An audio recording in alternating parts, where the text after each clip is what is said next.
வணக்கம். இன்னைக்கு கொடைக்கானல்ல இருக்கிற அந்த பில்லர் ராக்ஸ், அடேங்கப்பா அந்த தூண் பாறைகள் பத்தி கொஞ்சம் பேசலாம். நீங்க போயிருப்பீங்கல்ல, அந்த அனுபவத்தை மனசுல வச்சுக்கிட்டு அந்த இடத்தோட ஸ்பெஷாலிட்டியை கொஞ்சம் ஆழமா அலசுவான். ஆமாமா, கண்டிப்பா. அந்த 3 பெரிய பாறை தூண்கள் சும்மா வானத்து முட்டுற மாதிரி நிக்கும். நினைச்சு பாருங்க, அப்படியே உயர்ந்து நிக்குதுல்ல. சுமார் 400 அடி இருக்கும். அதாவது ஒரு 122 மீட்டர் உயரம். உண்மையிலேயே இயற்கையோட ஒரு அற்புதம் தான் அது. சரி, இந்த ஆழமான அலசல்ல அது எப்படி உருவாச்சு, அதோட பின்னணி கதைகள் என்ன, அப்புறம் போறவங்களுக்கு ஏன் அது ஒரு மறக்க முடியாத எக்ஸ்பீரியன்ஸா இருக்குன்னு பார்ப்போம். கண்டிப்பா. நீங்க அங்க போனப்ப கவனிச்சிருப்பீங்களே, அந்த 3 தூணும் எப்படி ஒட்டி ஒட்டி நிக்குதுன்னு. குறிப்பா அந்த 2 பாறைக்கு நடுவுல ஒரு இடுக்கு மாதிரி. ஆமா, அந்த டெவில்ஸ் கிச்சன் சொல்றீங்களா? அதேதான், சாத்தான் சமையலறைன்னு சொல்றாங்களே, பார்க்கவே கொஞ்சம் பயமா இருக்குமே. அது எப்படி உருவாச்சு? அது பல மில்லியன் வருஷத்து கதை. இது பொறுமையா கொஞ்சம் கொஞ்சமா மழை காத்துனால அரிக்கப்பட்டு உருவானது. மில்லியன் வருஷங்களா? ஓஹோ. ஆமா, சுத்தி இருந்த பாறைகள்லாம் கொஞ்சம் சாஃப்டா இருந்திருக்கும்.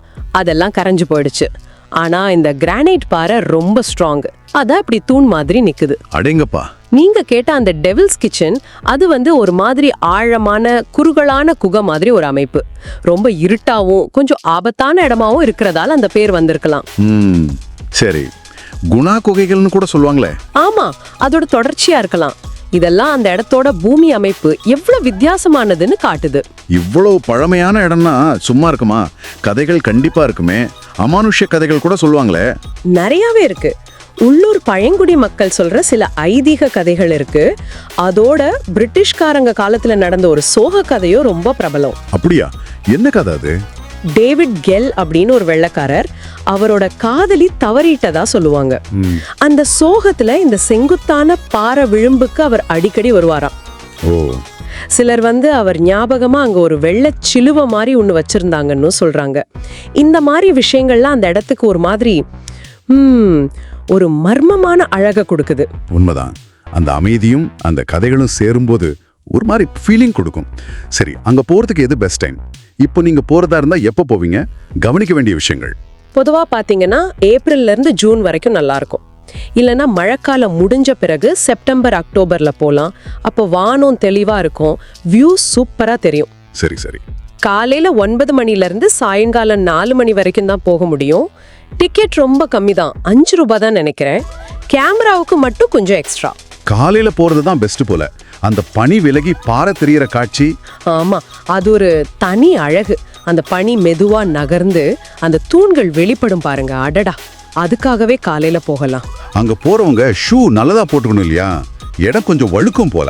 கண்டிப்பா, நல்ல கிரிப் உள்ள ஷூ முக்கியம். அப்புறம் வெயில் வந்தாலும் வரும், மழைனாலும் வரும். ஒரு தொப்பி இல்ல கொடை நல்லது.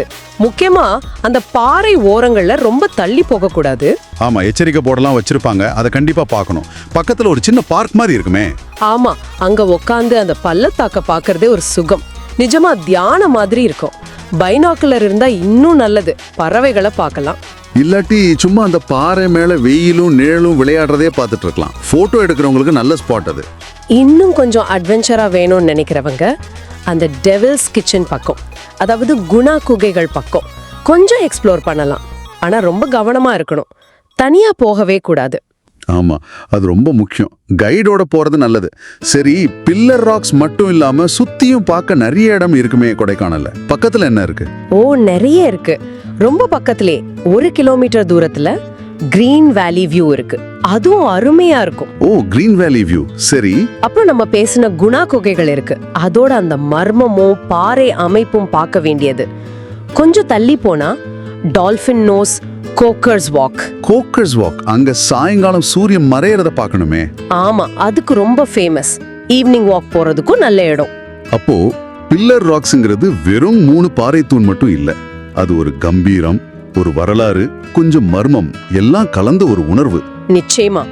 இயற்கையோட பிரம்மாண்டத்தை ரசிக்கிறவங்களுக்கு, இல்ல கொஞ்சம் அமைதி தேடுறவங்களுக்கு, ஏன் ஏதாவது எழுதணும் வரையணும் நினைக்கிறவங்களுக்கு கூட ஒரு இன்ஸ்பிரேஷன் கிடைக்குவாங்க போனா.